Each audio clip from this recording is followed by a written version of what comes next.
Hello, আসসালামু আলাইকুম। কেমন আছেন আপনারা সবাই? আশা করি যে যেখানে আছেন সুস্থ আছেন, ভালো আছেন। আমরা গত ক্লাসে যে জায়গা থেকে শেষ করেছিলাম ওই জায়গা থেকে আমরা আমাদের আজকের যে আলোচনা সেটা শুরু করব। আপনারা একটু অপেক্ষা করবেন, আমি একটু লিঙ্কটা একটু শেয়ার করে দিই। হ্যাঁ, লাইট, সাউন্ড, কথা সব কিছু ঠিকমতো বোঝা যাচ্ছে কিনা এই বিষয়টা আমাকে একটু কনফার্ম করবেন, কেমন?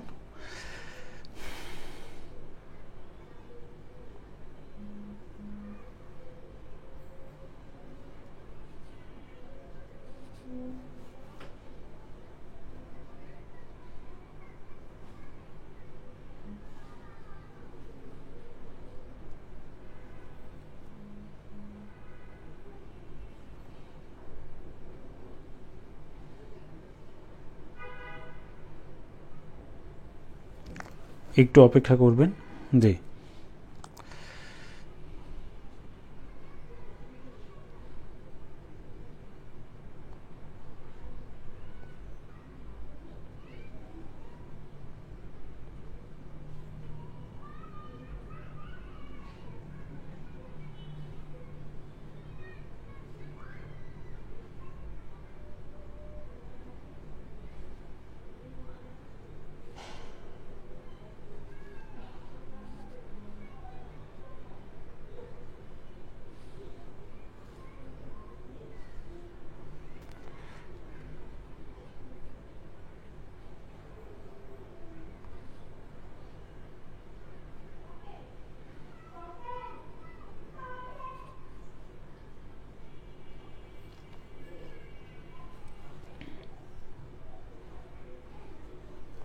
জি, ওয়ালাইকুম আসসালাম।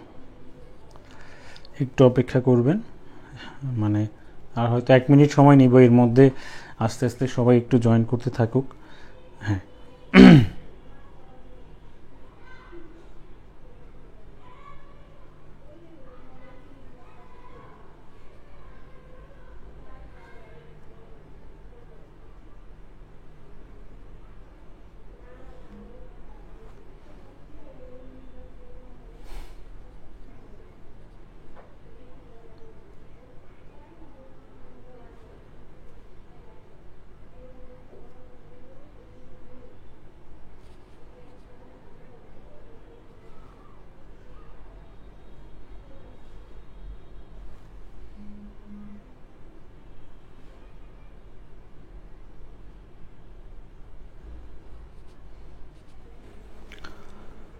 ঠিক আছে, চলুন আমরা আস্তে আস্তে সামনের দিকে একটু আগাই, কথা বলি। হ্যাঁ,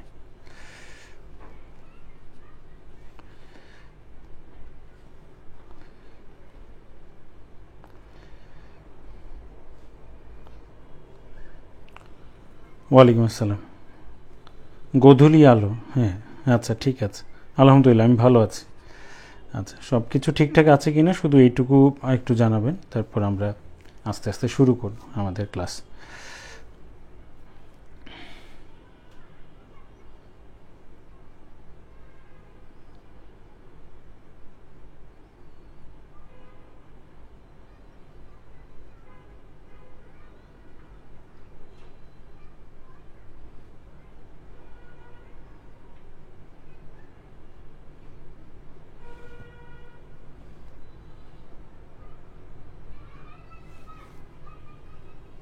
অল ক্লিয়ার না?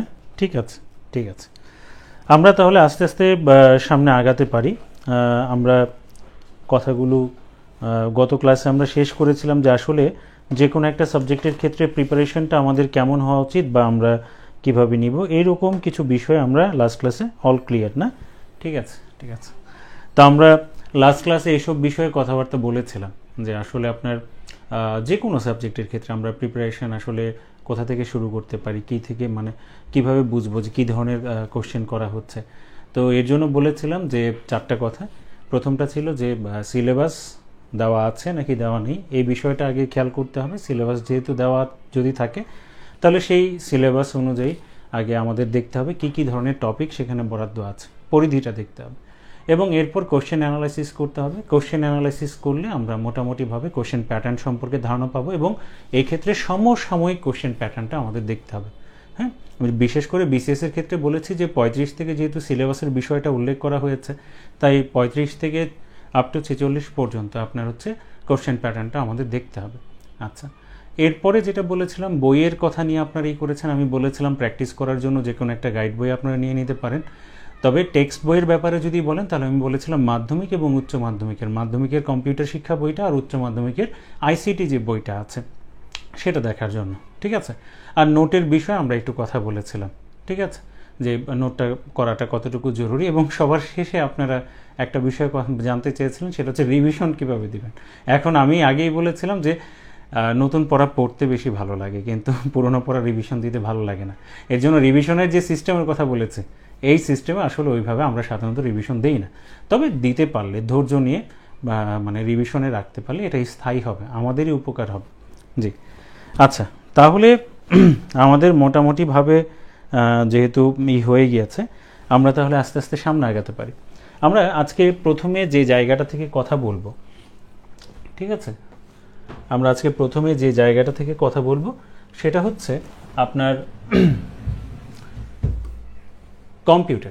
কম্পিউটার শব্দটা, এই যে শব্দটার উৎপত্তি এবং প্রথম যে ব্যবহার, সেই ব্যবহারের বিষয়ে আমরা জানার চেষ্টা করব।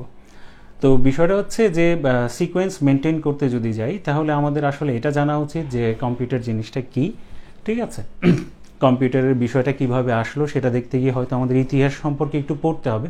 আমি আগেই বলেছিলাম রিটেনের ক্ষেত্রে ইতিহাসটা তেমন গুরুত্বপূর্ণ না, তবে প্রিলির ক্ষেত্রে বেশ কিছু তথ্য আমরা সেখান থেকে নিতে পারবো। এবং একটা বিষয় কি, গল্পের মতো করে সেই জিনিসগুলো শুনলেও আমাদের অনেকটা উপকারে আসে। আর এরপরেই আসলে কম্পিউটারের যখন আমরা পুরোপুরিভাবে পেয়ে যাব, তখনই আমরা কম্পিউটারের বিভিন্ন অংশ নিয়ে আলোচনা করব, কম্পিউটারের মূল সংজ্ঞাটা জানতে পারবো।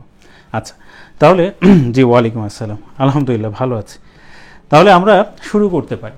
তাহলে আমাদের প্রথম যে টপিকটা সেটা হচ্ছে কম্পিউটার শব্দের উৎপত্তি এবং এর প্রথম যে ব্যবহার, সেই ব্যবহারটা কিভাবে হয়েছিল, কম্পিউটার শব্দটা আমরা কিভাবে পেয়েছিলাম। তো সেই জায়গায় যদি যাই তাহলে আপনারা একটু খেয়াল করবেন যে বিষয়টা, সেটা হচ্ছে যে এই যে আমাদের সামনে যেটা আছে যে কম্পিউটার, ঠিক আছে, কম্পিউটারের কথা যদি আমরা বলি, এই যে কম্পিউটার যে শব্দটা,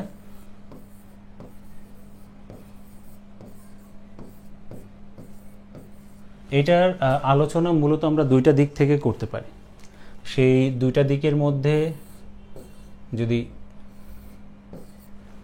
একটা হচ্ছে ল্যাটিন আর আরেকটা হচ্ছে গ্রিক। আমরা কম বেশি সবাই এই বিষয়টা সম্পর্কে জানি যে বিশেষ করে সায়েন্টিফিক ম্যাক্সিমাম টার্ম বা নামকরণের ক্ষেত্রে দেখা গিয়েছে সেগুলো আমরা আসলে গ্রিক থেকেই পেয়েছি, গ্রিক এবং বেশ কিছু জিনিস আমরা ল্যাটিন থেকে পেয়েছি। তাহলে এখন ওয়ালাইকুম আসসালাম, হ্যাঁ নূর, ভালো আছো?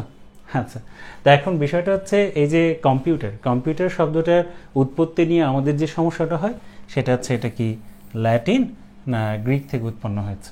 তো এই জায়গাটায় এর কনফিউশনটা আমরা আজকে ক্লিয়ার করব। আমরা যদি বলি যে ল্যাটিনের দিক থেকে যদি আমরা আলোচনা করতে চাই তাহলে আমরা দেখব যে কম্পিউটার যে শব্দটা সেটা হচ্ছে কম্পিউটারি, ঠিক আছে। ল্যাটিন একটা শব্দ যেটা হচ্ছে কম্পিউটারের কাছাকাছি, তার যে উচ্চারণের কথা বলেন বা বানানের দিক থেকে বলেন সেটা হচ্ছে কম্পিউটারি। আর গ্রিকের দিক থেকে যে বিষয়টা সেটা হচ্ছে গ্রিক একটা শব্দ, সেটা হচ্ছে কম্পিউট, যার অর্থ হচ্ছে কি আপনার গণনা করা। তো এর সাথে যদি আমরা একটা সাফিক্স যুক্ত করে দিই সেটা হচ্ছে আর, তাহলে তখন সেটা হয়ে যাচ্ছে কি আপনার কম্পিউটার।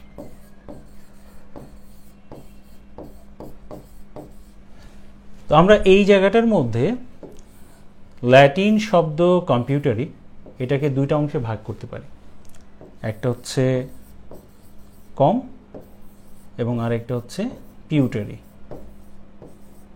এখন এই যে দুটো জিনিস, এই দুটোর আবার আলাদা আলাদাভাবে আপনার কি আছে, মিনিং আছে। ওই জায়গাটা আমাদের একটু খেয়াল করতে হবে। সাধারণত কম যে শব্দটা, এই কম শব্দটার অর্থ হচ্ছে আপনার একসাথে মানে যৌগিক আকারে। হ্যাঁ, তো এই কমের একটা সাধারণ অর্থ হচ্ছে একসাথে। আচ্ছা, আর পিউটারি এটার একটা সাধারণ অর্থ হচ্ছে গণনা করা।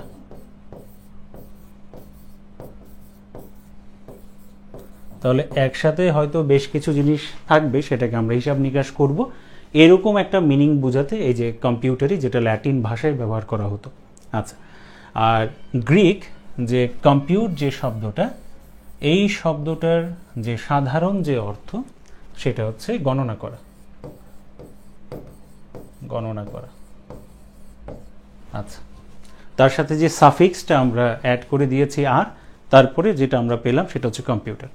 এবং দেখেন একটা বিষয়, আমি একটু আগে আপনাদেরকে বললাম যে কম্পিউটার যে শব্দটা, এটা বলার আগে সেটা হচ্ছে সায়েন্টিফিক নেমের ক্ষেত্রে বলেন বা বিভিন্ন টার্মের কথা বলেন, আমরা দেখেছি যে ম্যাক্সিমাম জিনিস আসলে গ্রিক থেকে ধার করা, কিন্তু বৈজ্ঞানিক যে নামগুলো আছে সেই বৈজ্ঞানিক নামগুলোর ভাষায় নির্ধারণ করে দেওয়া হয়েছে যে সেটা ল্যাটিন ভাষায় হতে হবে। তো ওই রকম বিষয়টা বাদ দিয়ে কিন্তু ম্যাক্সিমাম জিনিস গ্রিক থেকে আমরা দেখি উৎপন্ন হয়েছে বা এসেছে, আমরা পেয়েছি। বাট কম্পিউটারের ক্ষেত্রে এর যে উৎপত্তিটা সেটা হচ্ছে আপনার কি ল্যাটিন ভাষা থেকে। তো পরীক্ষায় যদি এককভাবে আপনার এরকম কোনো প্রশ্ন করে যে কম্পিউটার শব্দটি কোন ভাষার শব্দ হতে এসেছে, তাহলে আমরা অ্যান্সার করব ল্যাটিন।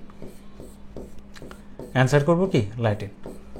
এটা ম্যাক্সিমাম রেফারেন্স থেকে যদি আপনি দেখেন তাহলে আপনি ল্যাটিনই পাবেন, ঠিক আছে। এবং ল্যাটিন যদি অপশনে না থাকে তাহলে সেই ক্ষেত্রে আপনি গ্রিক অ্যান্সার করতে পারেন, সেক্ষেত্রে আপনি গ্রিক অ্যান্সার করতে পারেন। কিন্তু আমি বলবো যে আসলে সাধারণত এরকম প্রশ্ন যদি করে তাহলে ল্যাটিন থাকারই কথা। তাহলে এখন একটা বিষয়, সেটা হচ্ছে যে প্রথম কথা হলো, তাহলে আমরা এই যে কম্পিউটার যে শব্দটা, দুইটা দিক থেকে আমরা আলোচনা করতে পারি যে এটা আসলে কোন জায়গা থেকে এসেছে। ল্যাটিন যে শব্দটা সেটা হচ্ছে কম্পিউটারি, দুইটা অংশে বিভক্ত, কম এবং হচ্ছে পিউটারি। একসাথে বেশ কিছু জিনিস গণনা হিসাব নিকাশ করাকে আমরা একসাথে মানে একটা শব্দ দিয়ে প্রকাশ করেছি ল্যাটিনের, সেটা হচ্ছে কম্পিউটারি। আর এইটা থেকেই আসলে মূলত যেটা এসেছে, যে শব্দটা আমরা পেয়েছি ইংরেজিতে ব্যবহার করছি, সেটা হচ্ছে কম্পিউটার। গ্রিক একটা শব্দ, সেটা হচ্ছে কম্পিউট, সেই কম্পিউটারের সাথে আমরা যদি একটা সাফিক্স অ্যাড করে দিচ্ছি, সেটা হচ্ছে আর, অ্যাড করে দিলে সেটা হয়ে যাচ্ছে কম্পিউটার, যেটা দিয়ে আসলে কম্পিউট শব্দের সাধারণ অর্থটাই হচ্ছে গণনা করা। এই দিক থেকে বর্তমানে তো কম্পিউটারকে আমরা একটা ডিভাইস হিসেবে চিনি, এই কারণে একটা পর্যায়ে যে কম্পিউটার শব্দের যে সাধারণ যে অর্থটা, সেই সাধারণ অর্থটা আপনার দাঁড়িয়েছিল সেটা হচ্ছে কি গণনাকারী যন্ত্র।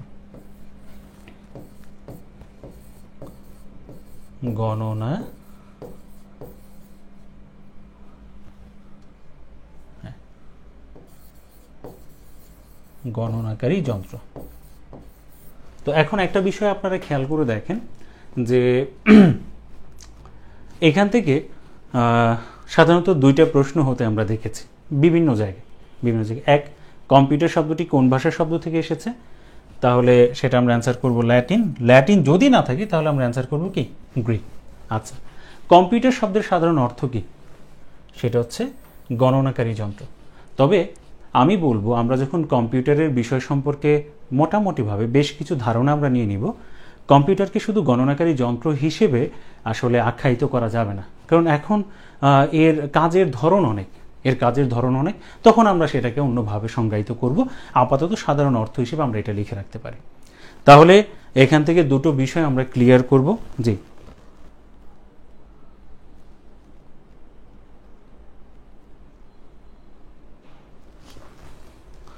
ডিজিটাল বোর্ডটা হয় whole dark black or white, হয় না?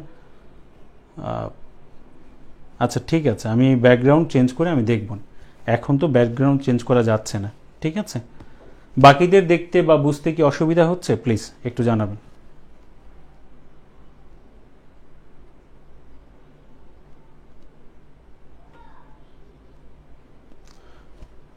বাকিদের দেখতে বা বুঝতে কোনো অসুবিধা হচ্ছে কিনা?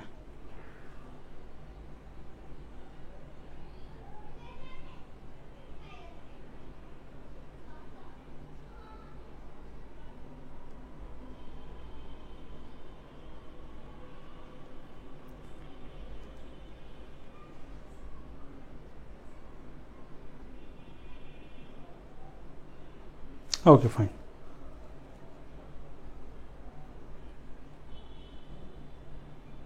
ওকে, ঠিক আছে, ঠিক আছে, ওকে। না, গোধূলি আলো বলছিলেন যে ওই ব্যাকগ্রাউন্ডের বিষয়টা। আচ্ছা, তাহলে এখন একটা বিষয় খেয়াল করে দেখেন, আমরা বলছিলাম ল্যাটিন যে শব্দটা থেকে কম্পিউটার শব্দটা এসেছে সেটা হচ্ছে কম্পিউটারি, হ্যাঁ। আর গ্রিকের থেকে যদি আমরা বলি তাহলে কম্পিউট, সেই শব্দটার সাথে একটা সাফিক্স আর যুক্ত করে দিয়ে আমরা কম্পিউটার শব্দটাকে এইভাবে নিয়ে আসতে পেরেছিলাম। তাহলে মূল উৎপত্তির কথা যদি বলি তাহলে সেটা হচ্ছে ল্যাটিন, এবং সাধারণ অর্থ হচ্ছে কি আপনার গণনাকারী যন্ত্র। তাহলে একটা বিষয় সেটা হচ্ছে যে এখান থেকে এই দুইটা ইনফরমেশনই সবচেয়ে বেশি গুরুত্বপূর্ণ। তাহলে আমি আবার বলবেন যে কম্পিউটার শব্দটি মূলত কোন ভাষার শব্দ থেকে এসেছে, তাহলে উত্তর হবে কি ল্যাটিন। ল্যাটিন না থাকলে আমরা অ্যান্সার করব গ্রিক। আচ্ছা, আরেকটা বিষয় যে ল্যাটিন ভাষার যে শব্দটা থেকে এসেছে সেটা কি কম্পিউটারি। কম আর হচ্ছে কি আপনার পিউটারি, এই যে দুইটা অংশ, এই দুটো অংশের আলাদা আলাদা অর্থ হচ্ছে, কমের সাধারণ অর্থটা হচ্ছে একসাথে একত্রে, পিউটারির সাধারণ অর্থ হচ্ছে গণনা করা।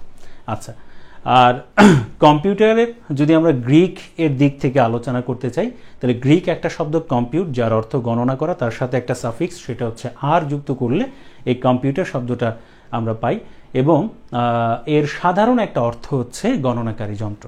গণনাকারী যন্ত্র যদি আমরা বলেছি রিটেনের ক্ষেত্রে আমাদেরকে মূল মানে যখন আমরা সংজ্ঞায়িত করব তখন এইখানে একটা চেঞ্জ আনবো, কারণ শুধু গণনার ক্ষেত্রেই তো সে সীমাবদ্ধ না, হয়তো একটা সময় ছিল, বাট এখন তো আর সে সীমাবদ্ধ না। আচ্ছা, তাহলে এই কয়েকটা ইনফরমেশন আপনাদের যদি খাতায় লেখা হয়ে যায় বা যদি না লিখে থাকেন তাহলে আপনারা একটু কাইন্ডলি একটা স্ক্রিনশট নিয়ে নেবেন। হ্যাঁ, একটি স্ক্রিনশট আপনারা নিয়ে নেন। আমি তাহলে পরবর্তী অংশে আমরা চলে যাচ্ছি, যে কম্পিউটার শব্দটার অর্থের ব্যাপারে তো আমরা এখানে আসলাম। হ্যাঁ, তিনটা তথ্য পেলাম, এই তিনটা তথ্যই আমাদের জন্য গুরুত্বপূর্ণ।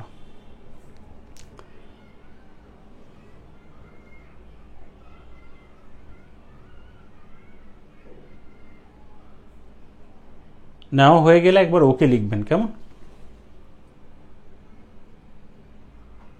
ঠিক আছে, ঠিক আছে।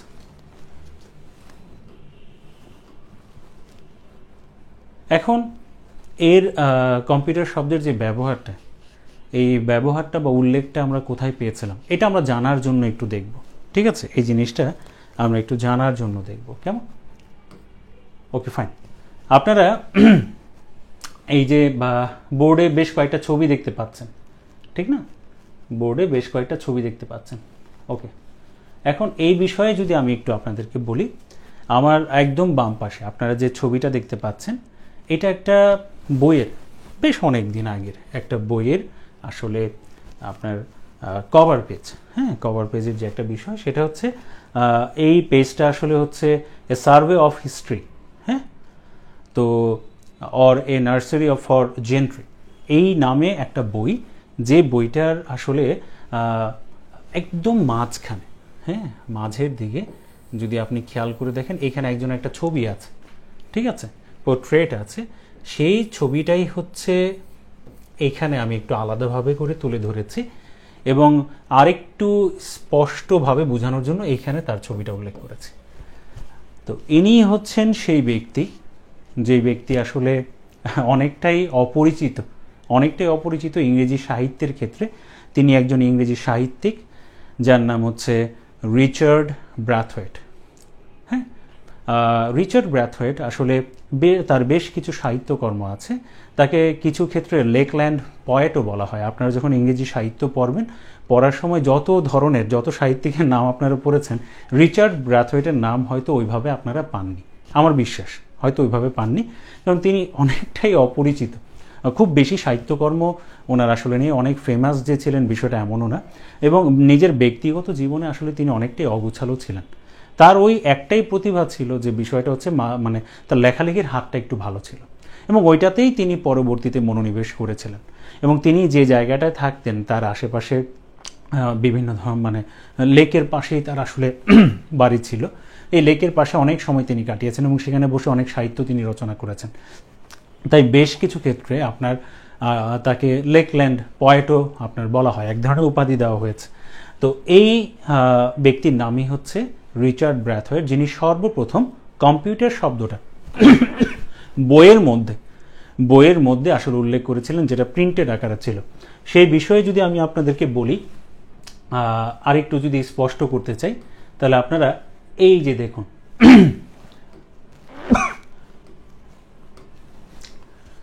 রিচার্ড ব্র্যাথওয়েটের একটা বই, যে বইটার নাম হচ্ছে দ্য ইয়ং ম্যানস গ্লিনিংস বইটার নাম। সেই বইটার কভার পেজটা আসলে আমি পাইনি, তবে বইটার নাম হচ্ছে the young man's gleanings, the young man's gleanings. এই বইটা 1613 সালে উনি মানে এই যে প্রকাশ করেছিলেন। এই বইটার মধ্যে একটা জায়গায়, ঠিক আছে, যেটার একটা টাইটেল ছিল of the morality of man, ঠিক আছে, এই জায়গাটার মধ্যে আসলে উনি উল্লেখ করেছিলেন যে কম্পিউটার এই যে নামে একটা শব্দ, এই যে আমি এখানে নীল কালারে মার্ক করে দিয়েছি, এই শব্দটার প্রথমবারের মতো উল্লেখ পুঁথিগত মানে যে কোনো বইয়ের মধ্যে প্রিন্টেড আকারে কম্পিউটার শব্দটার প্রথমবারের মতো উল্লেখ পাওয়া গিয়েছিল, সেটা হচ্ছে 1613 সালে, এবং তিনিই হচ্ছেন রিচার্ড ব্র্যাথওয়েট। তাহলে কম্পিউটার শব্দটি সর্বপ্রথম যিনি ব্যবহার করেছেন তিনি হচ্ছেন রিচার্ড ব্র্যাথওয়েট, একজন ইংরেজি সাহিত্যিক। এইটুকু পরিচয় আপাতত আমাদের মনে রাখলেই হবে, ঠিক আছে। যেহেতু অনেক বেশি ফেমাস সাহিত্যিক না, তো ইংরেজি সাহিত্যের ক্ষেত্রে আপনাদের তেমন মানে পড়ার দরকার নেই।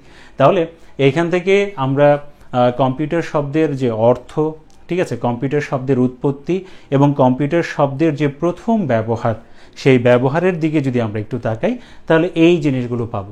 তাহলে আমি একবার বলছি যে কম্পিউটার শব্দটি কোন ভাষার শব্দ থেকে এসেছে, তাহলে আমরা বলবো ল্যাটিন। ল্যাটিন না থাকলে আমরা গ্রিক অ্যান্সার করব।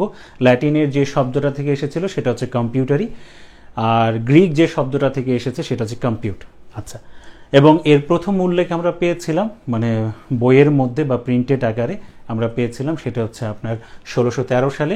যিনি উল্লেখ করেছিলেন তার নাম হচ্ছে রিচার্ড ব্র্যাথওয়েট। তবে একটা বিষয়, সেই বিষয়টা হচ্ছে সেই সময় তিনি যে কম্পিউটার শব্দটা ব্যবহার করেছিলেন তার অর্থ কিন্তু গণনাকারী যন্ত্র ছিল না, কারণ সেই সময় কম্পিউটার শব্দটা ব্যবহার করা হতো একটা ক্ষেত্রে, সেটা হচ্ছে যে মানুষদের মধ্যে, হোক সে পুরুষ অথবা নারী, যারা গণনার কাজ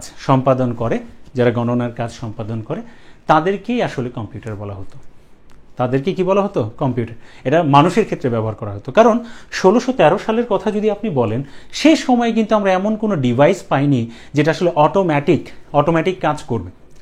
যদিও আমরা অ্যাবাকাস নামে একটা জিনিস সম্পর্কে কিছু সময় পরে পড়ব, সেই অ্যাবাকাস নিয়ে কাজ করতে গেলেও অ্যাবাকাস কি মানে নিজে কাজ করে রেজাল্ট দিয়ে দেয়? না, একটা হিসাব নিকাশ করার ক্ষেত্রে সে সহযোগিতা করতেছে। এখন ধরেন আমি একজন ইউজার, অ্যাবাকাসও একটা অ্যানালগ হচ্ছে গণনাকারী যন্ত্র। আমি যখন এটা ব্যবহার করে বড় বড় হিসাব নিকাশ করতে যাব, তখন কিন্তু এটাকে ব্যবহার করছি ঠিকই, পাশাপাশি কিন্তু আমার নিজেকেও কিছুটা হিসাব নিকাশ, কিছু মেথড কিন্তু শিখে রাখতে হয়, নাহলে কিন্তু আমি হিসাব নিকাশ করতে পারবো না, ফলাফল বের করতে পারবো না। তাহলে ইউজার এবং ডিভাইস মানে দুইটা জিনিসকে একসাথে কাজ করতে হচ্ছে। কিন্তু আমরা সেই সময় অটোমেটিক মানে হচ্ছে বর্তমানে যেমন ক্যালকুলেটরের মধ্যে আমরা যখন ইনপুট দিয়ে দিই, ঠিক আছে, এবং বলে দিই কী ধরনের অপারেশন করতে হবে, তখন কিন্তু দেখা যায় রেজাল্টটা চলে আসতেছে, ডিভাইসই রেজাল্টটা তৈরি করে দিচ্ছে, আমাকে আর ভাবতে হচ্ছে না। তো এরকম জিনিস আমরা সেই সময় পাইনি। সেই সময় এই গণনার কাজে যুক্ত থাকতো পুরুষ এবং নারী। তবে বিশেষ করে মানে কম্পিউটার নামে আসলে একটা জবই ছিল। আমি একটু পরেই দেখাবো যে কম্পিউটার নামে একটা প্রফেশনই ছিল আসলে, এবং এই ক্ষেত্রে আপনার নারীদের অগ্রাধিকার অনেক বেশি ছিল। সেই সময় নারীদেরকে অনেক বেশি এই গণনার কাজে অন্তর্ভুক্ত করা হতো। অবশ্যই মেধাবী মানুষ, বাট আমি আলাদা করছি না, কিন্তু নারীদের প্রাধান্য বেশি থাকতো। কেন করতো? তবে নারীদেরকে কি মানে অল্প টাকায় বেশি সময় ধরে খাটানো যায় এর জন্য কিনা, একটা শোষণেরও একটা বিষয় ছিল আর কি, ধৈর্যশীল অনেক, ঠিক আছে, নারীরা। তো পুরুষরা তো অল্প বেতনে এই গণনার কাজ ওইভাবে অভ্যস্ত হতে পারবে না। তো যাই হোক, তবে যে বিষয়টা আমি বলতে চাচ্ছিলাম সেটা হচ্ছে রিচার্ড ব্র্যাথওয়েট তো 1613 সালে ব্যবহার করেছিলেন। তো আমরা সেই সময় 1613 সালের দিকে এর অর্থটা ছিল কম্পিউটার। সাধারণত একজন সাহিত্যিক যখন কোনো একটা শব্দ ব্যবহার করেন, সেই শব্দটাই যে মনে করেন যে সব জায়গায় প্রচলিত হয়ে যাবে বা সবাই ব্যবহার করা শুরু করবে, বিষয়টা এমন না। একটু সময় তো অবশ্যই লাগবে, ঠিক আছে। এর জন্য আমি একটা রেফারেন্স আপনাদেরকে দেখাচ্ছি। সে বিষয়টা হচ্ছে যে আমি এই জায়গায় আমার যে বাম দিকে দেখছেন, ঠিক আছে, অনলাইন এটোমোলজি ডিকশনারি, যেটা ওনাদের মতে কম্পিউটার যে শব্দটা, কম্পিউটার যে শব্দটা, এটা তো প্রথমবার উল্লেখ করেছেন যিনি বইয়ের মধ্যে, তার নাম হচ্ছে রিচার্ড ব্র্যাথওয়েট। এটা তো আমরা একটু আগে পড়লাম, রিচার্ড ব্র্যাথওয়েট। তো রিচার্ড ব্র্যাথওয়েট কত সালে উল্লেখ করেছিলেন? 1613 সালে উল্লেখ করেছিলেন। আচ্ছা, আর অনলাইন অ্যাটোমোলজির মতে, ডিকশনারির মতে, এই কম্পিউটার শব্দটা প্রথমবারের মতো ডিকশনারিতে অন্তর্ভুক্ত করা হয়েছিল, সেটা হচ্ছে 1640 সালে। মোটামুটিভাবে সেই সময় থেকে এই শব্দটা অনেকটাই প্রচলিত হয়ে যায়। ঠিক আছে, ডিকশনারিতে প্রথমবারের মতো অন্তর্ভুক্ত করেছিল সেটা হচ্ছে 1640 সালে। কিন্তু আপনারা একটা জিনিস খেয়াল করে দেখেন, একটা সময় পরে এসে, মানে সব কিছুই যে একটা সময় স্থির থাকবে, মানে সব সময়ের জন্য স্থির থাকবে বিষয়টা এমন না। সময়ের সাথে সাথে ধারণার পরিবর্তন হলে সেই জায়গায় একটা পরিবর্তন আসতে পারে। আমরা যে বলে থাকি যে অক্সফোর্ড ইংলিশ ডিকশনারির কথা, এই অক্সফোর্ড ইংলিশ ডিকশনারি প্রথমবার আপনার যে রিলিজ হয়েছিল, ঠিক আছে, সেটা হচ্ছে 1884 সালের দিকে। কত সালে? 1884 সালের দিকে, মানে 1 ফেব্রুয়ারি অক্সফোর্ড ইংলিশ ডিকশনারির যে প্রথম রিলিজটা আপনার হয়েছিল অ্যালফাবেট 8 দিয়ে, যে খণ্ডটা প্রকাশিত হয়েছিল। এরপর ধারাবাহিকভাবে আপনার আস্তে আস্তে বাকি খণ্ডগুলো প্রকাশিত হতে থাকে। তো অক্সফোর্ড ডিকশনারি কর্তৃপক্ষ একটা সময় পরে গিয়ে আপনার সিদ্ধান্ত নিল যে কম্পিউটার যে শব্দটা, সেই শব্দটার অর্থে তারা একটা পরিবর্তন করবে। 1897 সালের দিকে, সালগুলো ইম্পর্টেন্ট না, শুধু আমি ঘটনার ক্রমটা বোঝানোর জন্য, কারণ আমি বলেছি যে বিসিএস এর সর্বোচ্চ বা বিভিন্ন পরীক্ষা, চাকরির পরীক্ষায় সর্বোচ্চ কয়টা সালই বা থাকে? 5টা 6টা, ওই 5-6টা প্রশ্ন আপনার না পারলেও হবে। সাল নিয়ে এত প্যারা নেওয়ার দরকার নেই, বাট ঘটনার ক্রমটা বোঝানোর জন্য, যে কোনটা আগে ঘটেছে কোনটা পরে ঘটেছে, শুনতে ভালো লাগে, তো শুনলে তখন মনে থাকে, ওইখান থেকে 3-4টা তথ্য আমরা জাস্ট নিয়ে নিব, এই বেশি প্যারা নেওয়ার দরকার নেই, কেমন? তো এখন একটা বিষয় আপনারা খেয়াল করে দেখেন যে 1897 সালে, মানে অক্সফোর্ড ইংলিশ ডিকশনারি যে কর্তৃপক্ষ, তারা আসলে কম্পিউটার শব্দের অর্থটার পরিবর্তন আনে, এবং ওই সময় থেকে 1897 সাল থেকে কম্পিউটার শব্দের অর্থটা যেটা দাঁড়ায় সেটা হচ্ছে যে মানুষ গণনার কাজ করে তাকে আসলে কম্পিউটার বলবে, বিষয়টা এমন না। সেটা হচ্ছে যে যন্ত্রটাই আপনার গণনার কাজ সম্পাদন করবে তাকেই আমরা কি বলবো? কম্পিউটার। যে যন্ত্র গণনার কাজ সম্পাদন করবে তাকে আমরা বলবো কি? কম্পিউটার। এখন মনে একটা প্রশ্ন জাগতেই পারে, আচ্ছা, যে মানুষ থেকে ডিভাইসের দিকে আমরা চলে আসলাম, তার মানে নিশ্চয়ই এই সময়ের ব্যবধানে বেশ কিছুটা উন্নতি হয়েছে, এবং আমরা হয়তো এমন কোনো ডিভাইস পেয়েছি যেটাতে হয়তো, যেটা দিয়ে আমরা ক্যালকুলেটিংয়ের যে বিষয়গুলো সেগুলো অনেক সুন্দরভাবে স্মুথলি করতে পারছি। হ্যাঁ, এরকম একটা ঘটনা ঘটেছিল, সেই ঘটনাটাকে আমি বলি। তাহলে তার আগে আমি একবার রিপিট করে নিচ্ছি। অনলাইন অ্যাটোমোলজি ডিকশনারির মতে, ডিকশনারিতে কম্পিউটার শব্দটা অন্তর্ভুক্ত করা হয়েছিল 1640 সালের দিকে, বাট প্রথমবার ব্যবহার করেছিলেন, উল্লেখ করেছিলেন, এবং এটা ছাপাও হয়েছিল তার বইয়ের মধ্যে, সেটা হচ্ছে রিচার্ড ব্র্যাথওয়েট, একজন ইংরেজি সাহিত্যিক, 1613 সালে আপনার ব্যবহার করেছিলেন। তো সেই সময় কম্পিউটার শব্দের অর্থ ছিল যে মানুষ গণনার কাজ করবে তাকে আমরা কি বলবো? কম্পিউটার। বাট একটা সময় পরে 1897 সালের দিকে আপনার হচ্ছে কম্পিউটার শব্দের একটা অর্থের পরিবর্তন আনা হয়, যে যন্ত্র গণনার কাজ সম্পাদন করবে তাকে বলা হচ্ছে কি? কম্পিউটার। তো এখন বিষয়টা হচ্ছে আমরা মানুষ থেকে যন্ত্রের দিকে চলে আসলাম। এর পেছনে মূল কারণটা, ঘটনাটা আমি যদি আপনাদেরকে একটু বলি, হ্যাঁ, একটু খেয়াল করবেন। এই যে মানুষটা আমার বাঁদিকে যে আপনারা দেখতে পাচ্ছেন, আসলে ইনি হচ্ছেন চার্লস ব্যাবেজ, যাকে আমরা সোজা কথা কম্পিউটারের ফাদার অফ কম্পিউটার আমরা বলে থাকি অনেক ক্ষেত্রে। তো এখন চার্লস ব্যাবেজ, উনি আসলে এই যে আমার ডান দিকে যে যন্ত্রটা দেখতে পাচ্ছেন, এই যন্ত্রটার নাম হচ্ছে ডিফারেন্স ইঞ্জিন বা ডিফারেন্সিয়াল ইঞ্জিন। এর এটা আমরা পেয়েছিলাম হচ্ছে 1822 সালের দিকে। চার্লস ব্যাবেজ আপনার ক্যালকুলেটিং মেশিনগুলো নিয়ে, পূর্বের যত ক্যালকুলেটিং মেশিন ছিল সেই সকল ক্যালকুলেটিং মেশিনগুলোর ধারণা নিয়ে তার নিজের যে পর্যবেক্ষণ, সেই বিষয়গুলোকে কাজে লাগিয়ে আপনার 1822 সালের দিকে ডিফারেন্সিয়াল ইঞ্জিন নামে একটা যন্ত্র আবিষ্কার করেন। এই যন্ত্রটা দেখতে অনেকটা এরকমই ছিল, ঠিক আছে। এটা হয়তো দেখলে যতটুকু মনে হচ্ছে, আমি ওই যে নিচে কয়েকটা ইনফরমেশন উল্লেখ করেছি, মানে যাতে একটু বুঝতে পারেন যে আসলে এটা ছোটোখাটো কোনো ডিভাইস ছিল না, মোটামুটি বেশ বড় ছিল। সেটা হচ্ছে 11 ফিট লং, 7 ফিট হাই, এবং যে বিষয়টা, এটা প্রায় ওজন যদি বলেন 5 মেট্রিক টন, 5 মেট্রিক টন, এবং প্রায় 8,000-এর মতো পার্টস এর মধ্যে ছিল। বিষয়টা হচ্ছে কি, যে এই যন্ত্রটাকে দিয়ে আমরা যখন ক্যালকুলেটিংয়ের যখন কাজ করতাম, মানে আমি তো আর করতাম না, মানে ওনারা যখন করতেন আর কি, তো সেটা হচ্ছে যে আমরা ইনপুট দিয়ে দিতাম, হ্যাঁ, আর বলে দিতাম কী ধরনের অপারেশন করতে হবে, এবং সে আপনার হচ্ছে কিছু নড়াচড়া করে মুভমেন্টের মাধ্যমে দেখা যেত যে আপনার যে ফলাফলটা, সেই ফলাফলটা আমরা অনেকটাই প্রিন্টেড আকারে পাইতাম। তো মূল কথাটা যেটা বলতে চাচ্ছি সেটা হচ্ছে যে গণনার যে মূল কাজটা, যেমন এর আগে যত ধরনের ডিভাইস ছিল, সেই ডিভাইসগুলো ব্যবহার করে যখন আমরা হিসাব নিকাশ করতাম, তো তখন কি হইতো আপনার, যে ডিভাইসও কাজ করতো, যে ইউজার তাকেও ভাবতে হইতো ফলাফলের জন্য, তাকেও কিছু মেথড হয়তো শিখতে হতো। কিন্তু আপনার এই ডিভাইসটি হচ্ছে প্রথম একটা ডিভাইস, যেই ডিভাইসটার মধ্যে আসলে হিসাবের কাজ বলে দিলে, ইনপুটগুলো ঠিকঠাক মতো দেওয়া থাকলে, সে একটা গণনার মূল কাজটা সেই করতো, ইউজারকে আর ভাবতে হইতো না গণনা নিয়ে, একটা রেজাল্ট আমরা পেয়ে যেতাম। এই কারণে ডিফারেন্স ইঞ্জিন বা ডিফারেন্সিয়াল ইঞ্জিনকে বলা হয় মানে পৃথিবীর প্রথম অটোমেটিক ক্যালকুলেটিং মেশিন। পৃথিবীর প্রথম অটোমেটিক ক্যালকুলেটিং মেশিন আমরা কত সালে পেলাম? 1822 সালের দিকে। এই যে 1822 সালের দিকে পৃথিবীর প্রথম অটোমেটিক ক্যালকুলেটিং মেশিন আমরা পেলাম, তো তাহলে এখন দেখা যাচ্ছে যে ইউজারকে আর ওইভাবে ভাবতে হচ্ছে না, কাজ করতে হচ্ছে না, তাকে ইনস্ট্রাকশনগুলো ভালোভাবে জেনে নিতে হচ্ছে যে যন্ত্রটা কিভাবে কাজ করে, ঠিক আছে। এইটুকু জানা থাকলে আমরা কিন্তু করতে পারছি। তো এই যে 1822 সালের দিকে এরকম একটা ডিভাইস আমরা পেলাম, ধারাবাহিকভাবে সময়ের পালাক্রমে আস্তে আস্তে এই যন্ত্রগুলো অনেকটাই আপডেট হয়েছে, এবং একটা পর্যায়ে কিন্তু ক্যালকুলেটিং মেশিনের বাণিজ্যকরণও শুরু হয়েছিল। আগে তো অ্যানালগগুলো ছিলই, যান্ত্রিক ক্যালকুলেটর বা মেকানিক্যাল, ঠিক আছে। তারপর আস্তে আস্তে ইলেকট্রনিক্সের ক্যালকুলেটরের দিকে আমরা গিয়েছি। তো এখন বিষয়টা হচ্ছে, আমরা যখন এরকম অটোমেটিক ক্যালকুলেটিং মেশিন পেয়ে গিয়েছি, তখন তো আর আমরা মানুষের উপর ওইভাবে আর নির্ভর করতে হচ্ছে না, হ্যাঁ, অনেক বেশি নির্ভর করতে হচ্ছে, বিষয়টা কিন্তু এমন না, বাট আস্তে আস্তে নির্ভরতা কমে আসতেছে। এই কারণেই যন্ত্র যেহেতু আপডেট হচ্ছে এবং নিজে নিজে হিসাব নিকাশ করতে পারতেছে ইনপুট ঠিকঠাক মতো দিলে, তো এর জন্যই অর্থের একটা পরিবর্তন আনা হয়েছিল।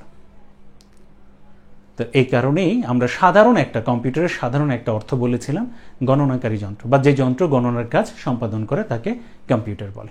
বাট প্রথম দিকে কম্পিউটার শব্দের অর্থটা কিন্তু ছিল কি, মানুষের ক্ষেত্রে ব্যবহার করা হইতো, যারা মানে সোজা কথা গাণিতিক কাজগুলো করতো, হিসাব নিকাশগুলো করতো, ঠিক আছে। তো এই ছিল এই জায়গার মূল কাহিনীটা, যে আসলে আমি এই জায়গায় বলতে যাচ্ছিলাম যে অক্সফোর্ড ডিকশনারি কর্তৃপক্ষ 1897 সালে যে অর্থের পরিবর্তনটা আনলো কেন। তাহলে জি, ওয়ালাইকুম আসসালাম।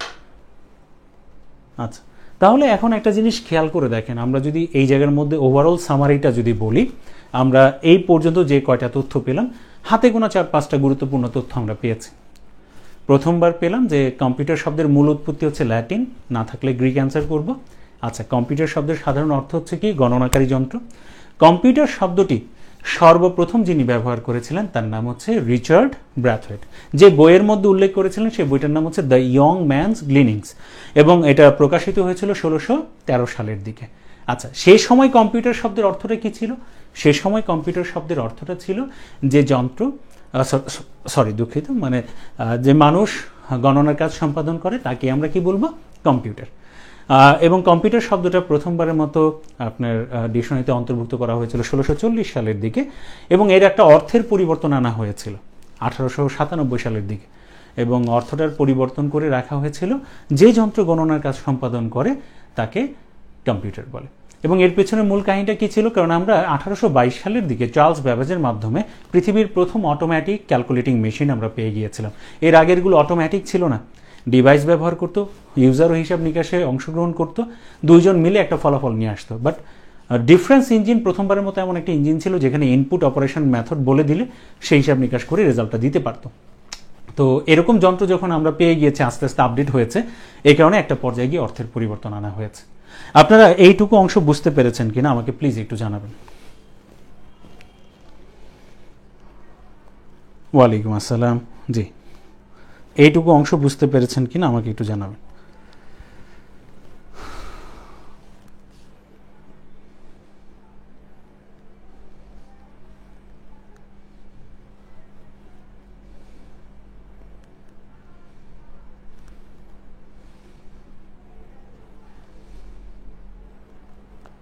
তাসনিম হাসান, জি।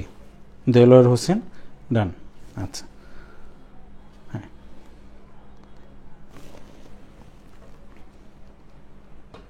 ঠিক আছে।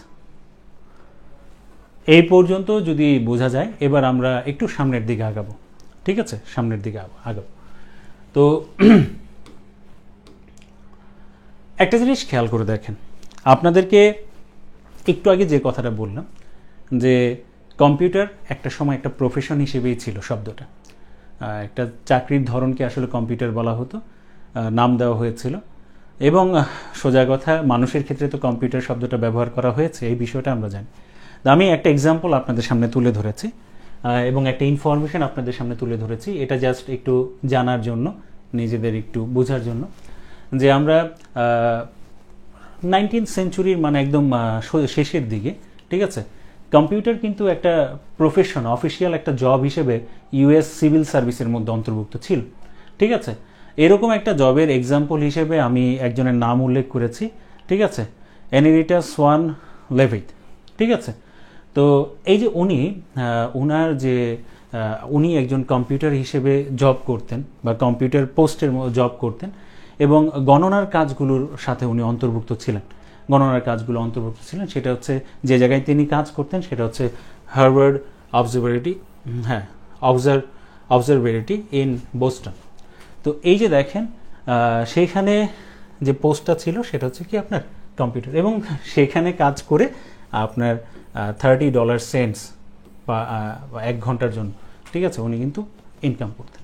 তো এখন একটা বিষয় খেয়াল করেন যে এই বিষয়গুলোই কিন্তু আস্তে আস্তে পরিবর্তন এসেছে এবং এরকম পোস্টে কাজ করতেন আরও একজন বিখ্যাত ব্যক্তির কথা আমি আপনাদের সামনে তুলে ধরব। ছবিতে আপনারা যাকে দেখতে পাচ্ছেন ওনার নাম ক্যাথারিন জনসন। ওনার নামে একটা ছবিও আছে, মানে ওনার মানে বায়োগ্রাফি, মানে একটা জীবনী নিয়ে একটা ছবিও আছে। সেই ছবির নাম হচ্ছে হিডেন ফিগার্স। উনি নাসাতে জব করতেন। উনিও এরকমই একটা পোস্টের মধ্যে গণনার কাজে আপনার মানে অন্তর্ভুক্ত ছিলেন, হ্যাঁ, যুক্ত ছিলেন আসলে ওই কাজে। তো এই যে বিষয়গুলো যে আসলে যন্ত্র মানুষ থেকে যন্ত্র মানুষ, দুইজন মিলেই, এবং একটা পর্যায়ে কিন্তু আমরা মোটামুটিভাবে এখন অনেক আপডেট জিনিস আমরা তৈরি করে ফেলেছি আসলে, যার কারণেই আসলে বলেছে যে কম্পিউটারের যে কাজটা এখন আর শুধু গণনার অন্তর্ভুক্ত না। হয়তো একটা সময় ছিল কিন্তু এখন আর ওইভাবে অন্তর্ভুক্ত, মানে আমরা ওই শুধু গণনার কাজে সীমাবদ্ধতা এটা আমরা বলতে পারছি না।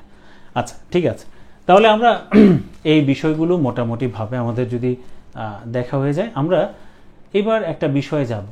সেটা হচ্ছে আমরা একটা কথা এখানে বললাম, সেটা হচ্ছে যে এই যে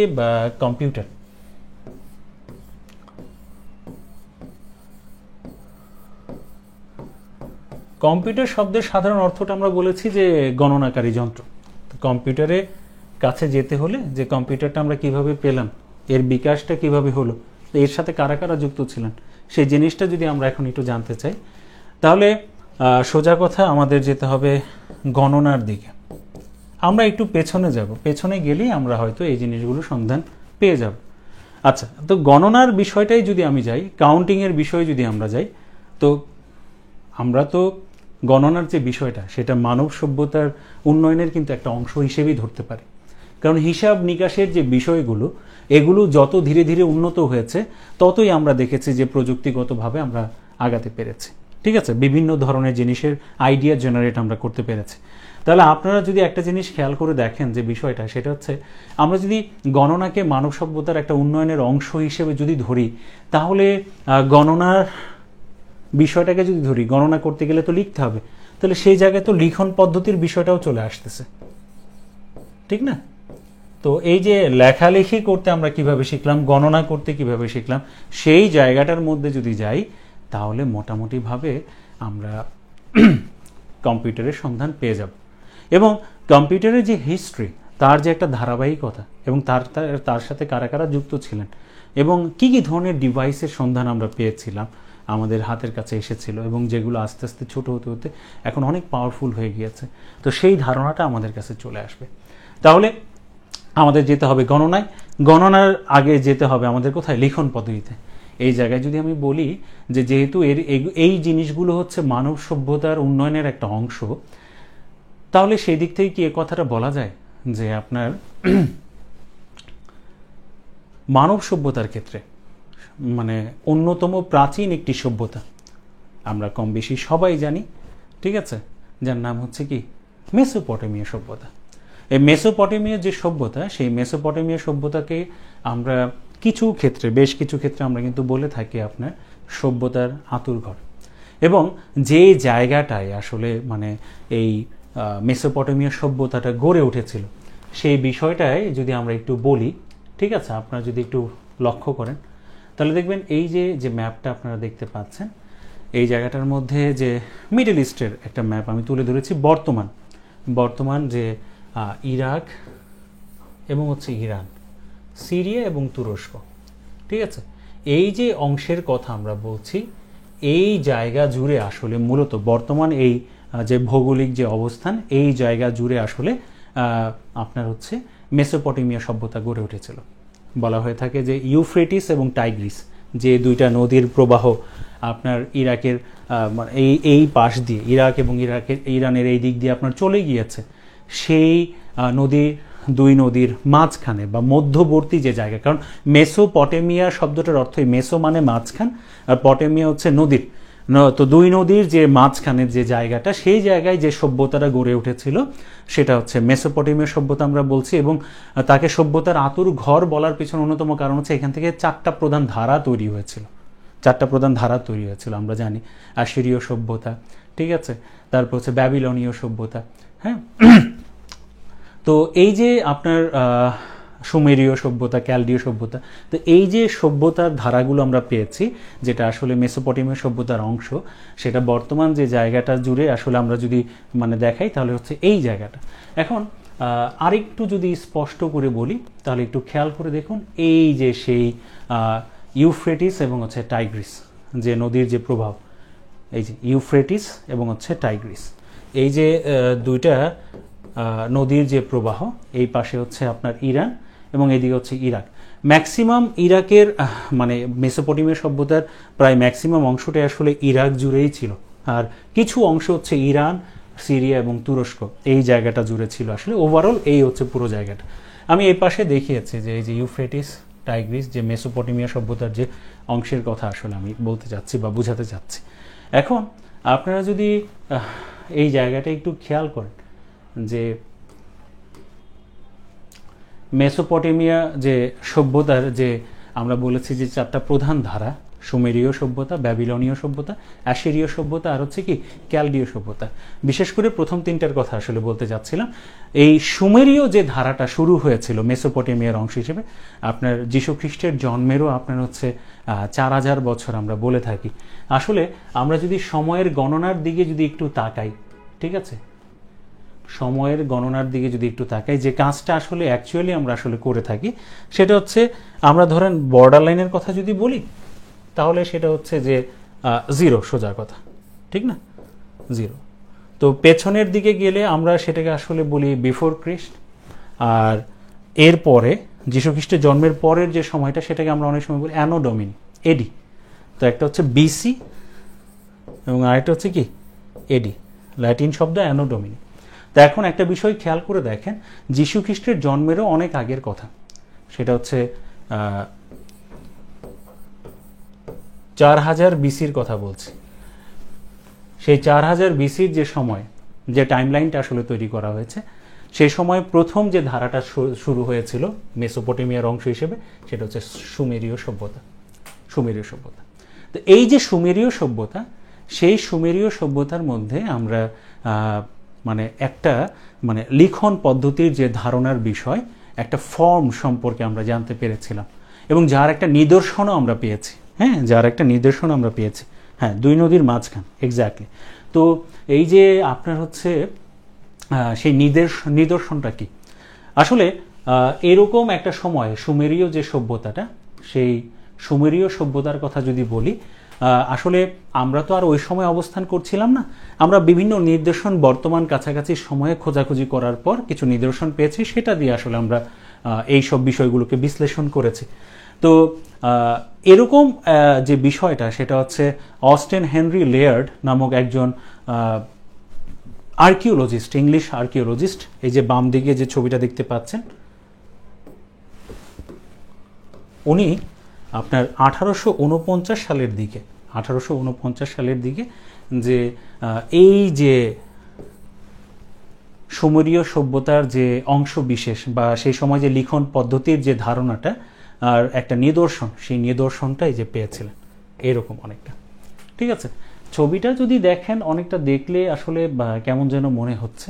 ঠিক আছে, আমি যদি আরেকটু স্পষ্ট করতে চাই, তাহলে আপনারা একটু খেয়াল করলে দেখবেন, এই যে দেখেন, এখন আরেকটু স্পষ্ট হবে। কিছু দাগ, কিছু চিহ্ন, চিত্রভিত্তিক, নির্দিষ্ট যে বর্ণমালা ছিল বিষয়টা এমন না, বাট কিছু সাইন তারা ব্যবহার করতেন। ঠিক আছে, এরকম ধরনটাকে আমরা বলছি কিউনিফর্ম। এই কিউনিফর্মের আমরা একটা নিদর্শন, একটা নিদর্শন আমরা পেয়েছিলাম, এবং যার বেশ কয়েকটা আপনার ঘটনার খণ্ড আমরা পেয়েছি, এবং সেটাকে বলা হয় বা কনসিডার করা হয় মানব সভ্যতার ইতিহাসের প্রথম যে মহাকাব্য। ঠিক আছে, প্রাচীন একটি গ্রন্থের কথাও যদি আমরা সেই দিক থেকে উল্লেখ করা হয়, তার নাম হচ্ছে গিলগামেশ। মানব সভ্যতার ইতিহাসে প্রথম মহাকাব্য যাকে কনসিডার করা হচ্ছে, সেটা হচ্ছে কি আপনার গিলগামেশ। তো এই যে এপিক অফ গিলগামেশ, সেই গিলগামেশের যে নিদর্শন, সুমেরীয় সভ্যতার সময়ের যে এই যে লিখনটা শুরু হয়েছিল কিউনিফর্মে, সেই নিদর্শনে ওই যে আর্কিওলজিস্টের কথা বললাম, তিনি খুঁজে পেয়েছিলেন এবং ধারাবাহিকভাবে অনুসন্ধানের পর বের হয়ে এসেছে তার বাকি খণ্ডগুলোর ব্যাপারে, এবং জানতে পেরেছিলাম যে আসলে মূল ঘটনাটাকে উদ্ঘাটন করা হয়েছিল, এবং এটা নিয়ে বাংলায় অনুবাদ করা একটা বইও আপনারা পাবেন গিলগামেশ নামে। তো এখন যে বিষয়টা যে আমি বলতে যাচ্ছিলাম, তার লিখন পদ্ধতির বিষয় তো আমরা পেলাম, সুমেরীয় সভ্যতায় শুরু হয়েছিল, এবং এই সুমেরীয় সভ্যতার পরেই তার 1000 বছর পর, অর্থাৎ সেটা শুরু হয়েছিল আপনার কততে, সেটা শুরু হয়েছিল আপনার আমরা বলছি যে 4000 বিসি, যে টাইমলাইনের কথাটা আমরা বলছি, সুমেরীয় সভ্যতা, মেসোপটেমিয়া সভ্যতার প্রথম যে ধারা, এবং দ্বিতীয় ধারাটাই হচ্ছে তার 1000 পরের যে নিদর্শনের কথা আমরা বলছি, সেটা হচ্ছে 3000 বিসিতে। ঠিক আছে, এই 3000 বিসিতে আমরা পেয়েছিলাম ব্যাবিলনীয় সভ্যতা। এই ব্যাবিলনীয় সভ্যতায় আমরা কিছু শিলালিপি, এরকম একটা গণনাকারী যন্ত্রের সন্ধানও পেয়েছিলাম। ঠিক আছে, তো সেখান থেকে আমরা বেশ কিছু নিদর্শন থেকে ধারণা করেছি যে গণনার যে বিষয়গুলো, সেই বিষয়গুলো আসলে আপনার শুরু হয়েছিল বা যাত্রা শুরু করেছিল, সেটা হচ্ছে ব্যাবিলনীয় সভ্যতা থেকে। তাহলে আমি বলেছিলাম কম্পিউটারের কাছে যেতে হলে আমাদের মানব সভ্যতার উন্নয়নের অংশ গণনা পদ্ধতি, লিখন পদ্ধতির কাছে যেতে হবে। লিখন পদ্ধতিতে দেখতে গিয়ে আমরা তো সুমেরীয় সভ্যতায় চলে গেলাম, এবং মেসোপটেমিয়ার দ্বিতীয় যে ধারাটা, ব্যাবিলনীয় যে সভ্যতা, সেই ব্যাবিলনীয় সভ্যতায় আমরা গণনা পদ্ধতির জিনিসটা আমরা পেলাম। এখন এই জায়গাটাই যদি আমি একটু বলি যে শুরু হওয়ার পরে, ঠিক আছে, একটা সময় পর এই যে ব্যাবিলনীয় যে সভ্যতা, এশিয়ার অংশ, যে চীনের কথা আমরা বলছি, সেই চৈনিক যে সভ্যতার কথা যদি আমরা বলি, বর্তমান যে চীন, ঠিক আছে, তো এই যে ওদের সাথে একটা ভালো সাক্ষাৎ কিন্তু ছিল মেসোপটেমিয়া সভ্যতার লোকদের সাথে, বিশেষ করে ব্যাবিলনীয়দের সাথে। সেই ব্যাবিলনীয়দের ব্যবহার করা জিনিসপত্রের ধরন চীনে কিন্তু নিদর্শন পাওয়া গিয়েছে। এবং একটা জিনিস, সেটা হচ্ছে যে এই যে গণনার যে পদ্ধতির যে বিষয়গুলো, সেটা অনেকটাই কিন্তু তারা রপ্ত করেছিল, এবং তার একটা নিদর্শন আমরা একটা সময় পরে গিয়ে পেয়েছি। তার প্রায় 2 থেকে 2500 বছর পরে গিয়ে আমরা চীনে আমরা হচ্ছে 400 থেকে 300 বিসি, এরকম একটা যে সময়, ঠিক আছে, 400 থেকে 300 বিসি এরকম যে একটা সময়, অর্থাৎ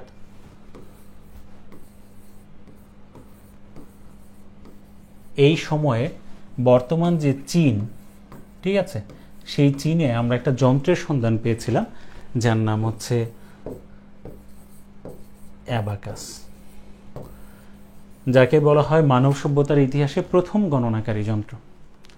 মানব সভ্যতার ইতিহাসে প্রথম গণনাকারী যন্ত্র। তো এই যে অ্যাবাকাস যে শব্দটা, এটা এসেছে অ্যাবেক্স নামে একটা শব্দ থেকে, যার অর্থ, সাধারণ অর্থ হচ্ছে কাউন্টিং টেবিল। কাউন্টিং টেবিল সম্পর্কে তো আমাদের মোটামুটি ধারণা আছে গুণের মানে নামতা সম্পর্কে। তো এই যে অ্যাবাকাস, মানব সভ্যতার ইতিহাসে অ্যাবাকাসের যে নিদর্শন সেটা আমরা পেয়েছি চীনে, বাট একটা জায়গায় এরকম আপনারা রেফারেন্সে পাবেন যে ব্যাবিলনীয় সভ্যতার কিছু শিলালিপিতে অ্যাবাকাসের কাছাকাছি একটা জিনিস সম্পর্কে ধারণা পাওয়া যায়, উল্লেখ পাওয়া যায়। ওই একটাই ওইরকম পাওয়া গিয়েছিল, বাট মূলত কনসিডার করা হয় হচ্ছে চীনকে। তাহলে চীনে মানব সভ্যতার ইতিহাসে প্রথম গণনাকারী যন্ত্র সেটা হচ্ছে অ্যাবাকাসের সন্ধান পাওয়া গিয়েছিল। এবং এই যে অ্যাবাকাস, এই অ্যাবাকাসটা দেখতে কেমন বা কি, ঠিক আছে, সেটাতে যদি আপনারা একটু খেয়াল করে দেখেন, সেটাতে যাওয়ার আগে আমরা যদি বলি, তাহলে টাইম লাইনের বিষয়ে আমরা বলতে যাচ্ছিলাম 4000 যে বিসি, এই 4000 বিসি সেটা হচ্ছে সুমেরীয় যে সভ্যতা, সেই সুমেরীয় সভ্যতায় আমরা কি পেয়েছিলাম বলেন তো? আমরা লিখন পদ্ধতির ধারণা কিন্তু পেয়েছিলাম, যেটা ছিল কিউনিফর্ম, এবং মানব সভ্যতার ইতিহাসে প্রথম মহাকাব্য হিসেবে কনসিডার করা হয় গিলগামেশকে। সেই গিলগামেশ ওই পদ্ধতিতেই লেখা ছিল। আচ্ছা, তার প্রায় 1000 বছর পর, অর্থাৎ 3000 বিসিতে মেসোপটেমিয়া সভ্যতার দ্বিতীয় যে ধারা,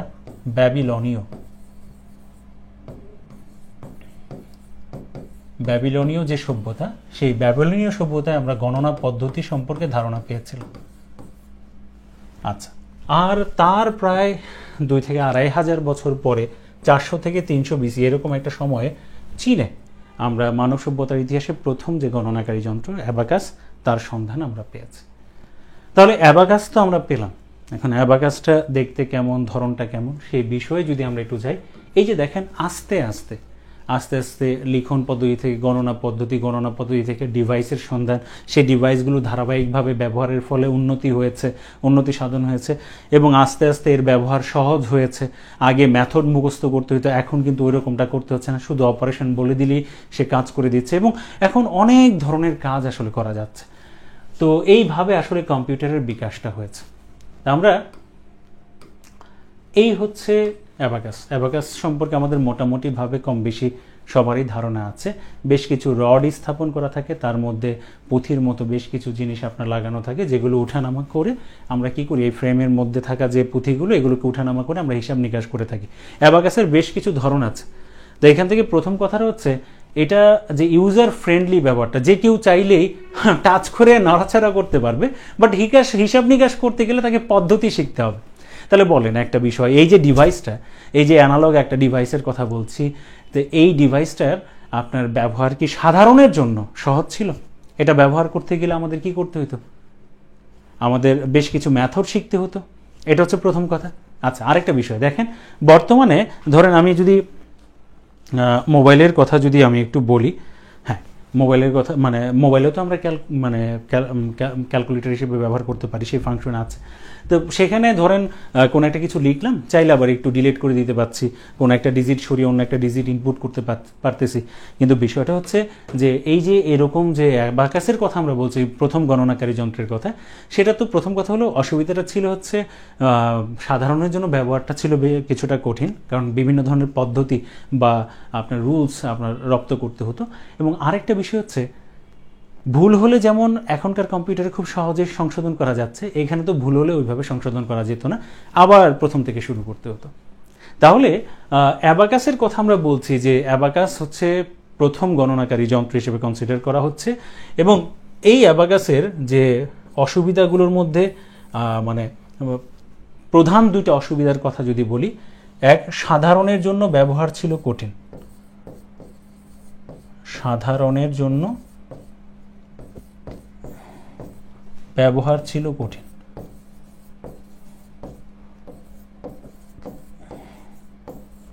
সাধারণের জন্য ব্যবহার ছিল কঠিন, ঠিক আছে।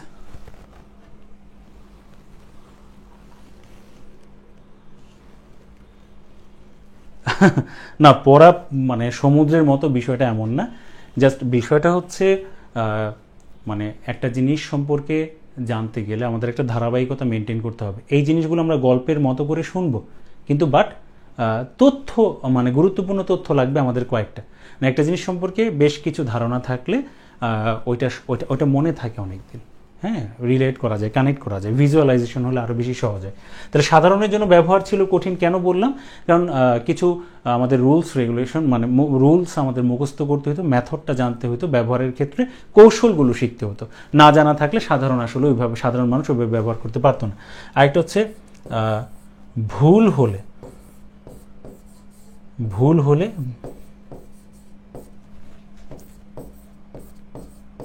সংশোধন করা যেত না। এটা বলতে আমি বুঝাচ্ছি ভুল হলে সংশোধন করা যেত না। এটা বলতে আমি বুঝাচ্ছি সেটা হচ্ছে আপনার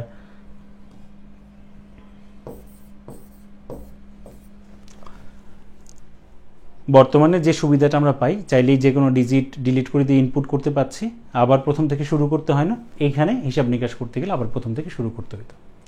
তাহলে আমরা গণনাকারী যন্ত্রের তো সন্ধান পেয়ে গেলাম, ঠিক আছে। অ্যাবাকাসের সন্ধান আমরা পেলাম, চীনের মধ্যে এর মূল নিদর্শনের কথা আমরা পেলাম। এখন অ্যাবাকাসের বিভিন্ন ধরন আছে, আবার এক এক দেশে অ্যাবাকাসের কিছু প্রচলিত নাম আছে। সেই জায়গাটায় যদি আমি একটু যাই, তাহলে আপনাদেরকে যদি সেই জায়গাটা যদি আমি একটু তুলে ধরি, তাহলে আপনারা আরেকটু বুঝতে পারবেন, ঠিক আছে। তো অ্যাবাকাস প্রথম গণনাকারী যন্ত্র আমরা পেলাম। এইখানে আপনারা যদি একটু দেখেন, আমি সব মিলিয়ে 4টা গণনাকারী যন্ত্রের বিষয় আমি উল্লেখ করেছি। কিছু সামান্য পার্থক্য আছে। হ্যাঁ, কিছু সামান্য পার্থক্য আছে এই জায়গাটার মধ্যে। যদি একটু দেখি, এই দিকের যে ধরনটা দেখেন, 2টা ভাগে বিভক্ত, নিচে বেশ কিছু পুঁথি আছে, উপরে পুঁথি আছে, উপরে 2টা করে প্রত্যেকটার মধ্যে, আর এখানে 1 2 3 4 5, ঠিক আছে, 5টা করে আছে। এবং এই জায়গাটার মধ্যে যদি দেখেন 2টা ভাগে বিভক্ত, নিচে আছে 1 2 3 4, উপরে হচ্ছে 1টা করে। আচ্ছা, এই জায়গাটার মধ্যে যদি দেখেন এখানে 2 ভাগে বিভক্ত নয়, কিন্তু কালার কম্বিনেশনের বিষয় আছে এই জায়গাটার মধ্যে। এবং এটা যদি একটু খেয়াল করে দেখেন, হলুদ আর কালোর কথা বলছি, এবং মানে কোনো বিভাজন নেই। কয়টা করে আছে? 1 2 3 4 5 6 7 8 9 10, 10টা করে। এই অ্যাবাকাসের ধরনটার মধ্যে যদি আসেন, তাহলে 2টা ফ্রেমে বিভক্ত, উপরে 1টা করে প্রত্যেকটা, আর নিচের মধ্যে হচ্ছে 1 2 3 4, মানে এটাতে যা এটাতেও কি তাই। তার মানে এটা হচ্ছে এই 2টা কি একদম কাছাকাছি মিল আছে। তো এখন একটা বিষয় আপনারা একটু খেয়াল করে দেখেন, এই যে আমি বললাম না যে বিভিন্ন দেশে প্রচলিত কিছু নাম আছে, আমরা এই যে প্রথম যেটা দেখতে পাচ্ছি এটার কথা বলছি, ঠিক আছে। এটা হচ্ছে চীনে ব্যবহৃত যে অ্যাবাকাস, তার নাম হচ্ছে সুয়ান পান। উচ্চারণটা হয়তো একটু এদিক ওদিক হতে পারে, মানে ওদের এক্সেন্ট তো আমার আসবে না। তো এই যে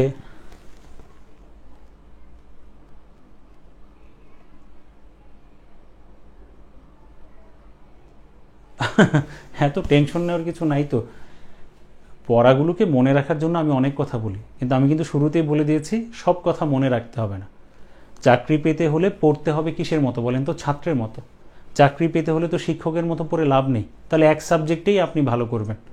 চাকরি পেতে হলে আপনাকে অলরাউন্ডার হতে হবে, ছাত্রের মতো করে পড়তে হবে, পড়ে লিখতে হবে, রিভিশন দিতে হবে বারবার, ব্যাস, তাহলে স্থায়ী হয়ে যাবে। এত কথা আপনার মনে রাখার তো কোনো দরকার নেই। আমি একজন মেন্টর বিধায় হয়তো একটা সাবজেক্টে বেশ কিছু জিনিস আমাকে মনে রাখতে হয়, বা অনেক দিন ধরে পড়াচ্ছি বিধায় এটা কিন্তু হয়ে গেছে।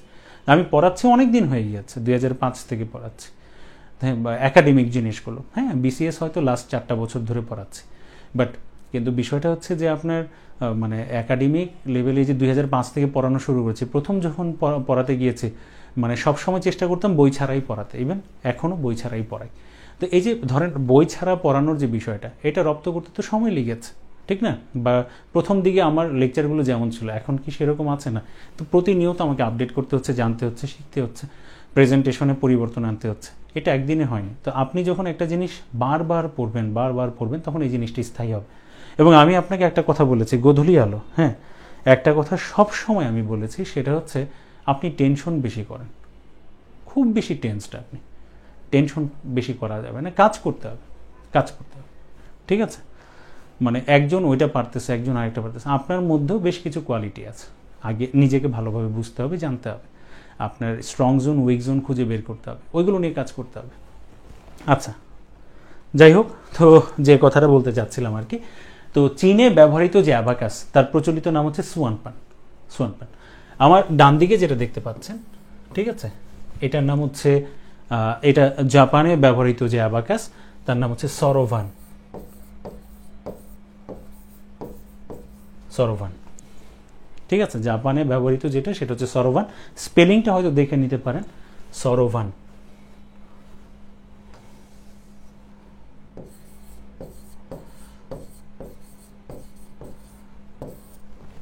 তাহলে জাপানে ব্যবহৃত যে অ্যাবাকাস তার নাম হচ্ছে কি আপনার সরোভান।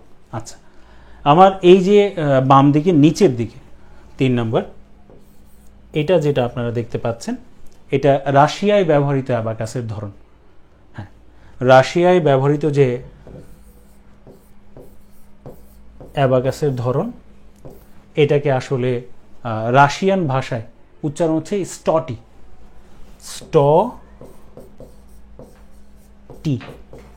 স্টটি, হ্যাঁ, স্টটি। কিছু জায়গায় এটার উচ্চারণ লেখা আছে স্কশিয়া, স্কশিয়া, বাট আমি যেটা পেয়েছি আসলে উচ্চারণটা সেটা হচ্ছে স্টটি, ঠিক আছে? স্টটি বানানটা এই যে এরকম SCHOTY, স্টটি। তো রাশিয়ান যে অ্যাবাকাস তার নাম হচ্ছে কি স্টটি। আর উপরেরটা এইদিকে 2 নম্বর, আর হচ্ছে এদিকে যে 4 নম্বরটা, এই দুইটাতেও প্রায় সেম গঠনটা আমরা দেখছি। এটা আসলে কোরিয়ান অ্যাবাকাস, যেটা আসলে জাপানের অ্যাবাকাসের সাথে মিল আছে বিধায় জাপানের যে দেশটা তার নামে এটার নাম রাখা হয়েছে জুপান। জুপান।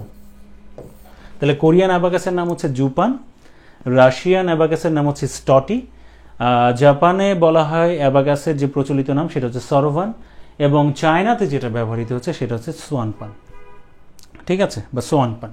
তো এই যে দেখেন গঠনের দিক থেকে, হয়তো গণনার দিক থেকে, মেথডের দিক থেকে কিছু পার্থক্য থাকতে পারে, এগুলো হচ্ছে অ্যাবাকাসের বেশ কয়েকটা ধরন, গুরুত্বপূর্ণ ধরন, এবং প্রচলিত কিছু নামের কথা আমি আপনাদেরকে বললাম।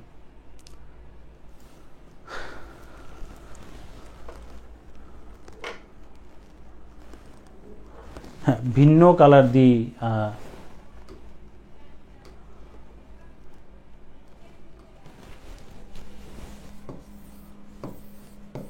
সরোভান।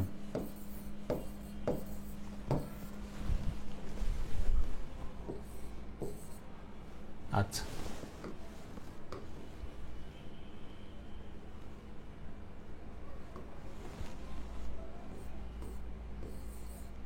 সুয়ানপান, এটা তো প্রথমেই লিখেছি সুয়ানপান। আর SCHOTY, স্টটি, স্টটি উচ্চারণটা। আর আর কোরিয়ায় যেটা ব্যবহৃত হয় তার নাম হচ্ছে জুপান। জুপান, JUPAN, জুপান।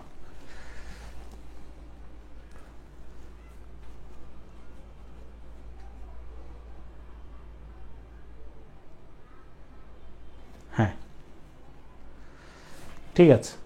তাহলে এই যে আমরা একটু জানার চেষ্টা করলাম আসলে, যে ধরনগুলো সম্পর্কে একটু জানার চেষ্টা করলাম, অ্যাবাকাসের প্রচলিত নামগুলো সম্পর্কে জানলাম। এখন আপনারা কয়েকটা প্রশ্নের উত্তর দিবেন, কেমন? কয়েকটা প্রশ্নের উত্তর আপনারা দিবেন। সবাই যদি রেডি থাকেন তাহলে আমরা একদম প্রথম থেকে কয়েকটা প্রশ্ন নিয়ে একটু কথা বলবো। তাহলে একটু বলবেন যে কম্পিউটার শব্দের সাধারণ অর্থ কী? কম্পিউটার শব্দের সাধারণ অর্থ কী? হ্যাঁ, প্লিজ একবার একটু বলবেন যে কম্পিউটার শব্দের সাধারণ অর্থ কী।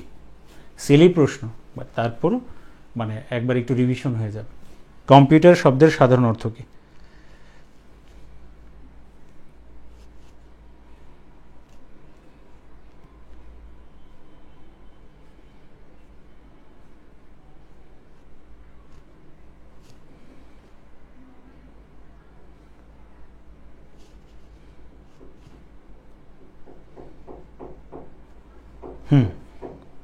গণনাকারী যন্ত্র।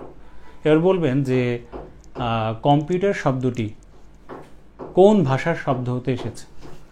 কম্পিউটার শব্দটি কোন ভাষার শব্দ হতে এসেছে? কম্পিউটার শব্দটি কোন ভাষার শব্দ থেকে এসেছে?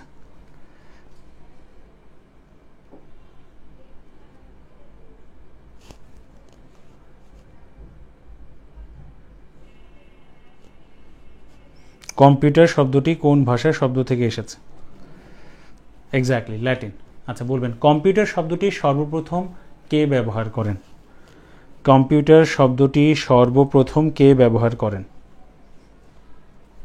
কম্পিউটার শব্দটি সর্বপ্রথম কে ব্যবহার করেন? হ্যাঁ, আমার এখানে একটু লেট করে আসতেছে। কম্পিউটার শব্দটি সর্বপ্রথম কে ব্যবহার করেন? জি,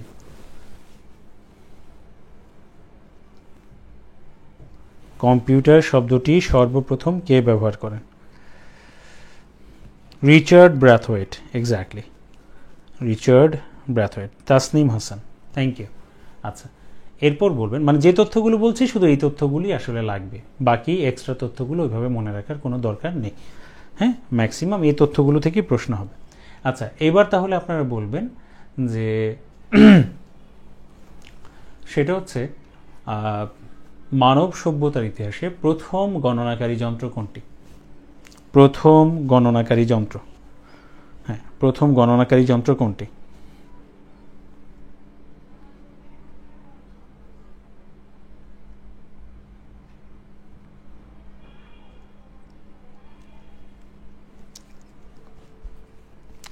প্রথম গণনাকারী যন্ত্র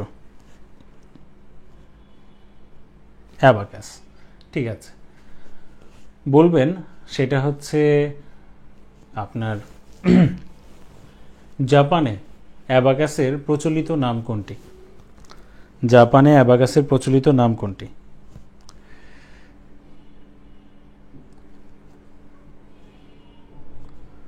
জাপানে অ্যাবাকাসের প্রচলিত নাম।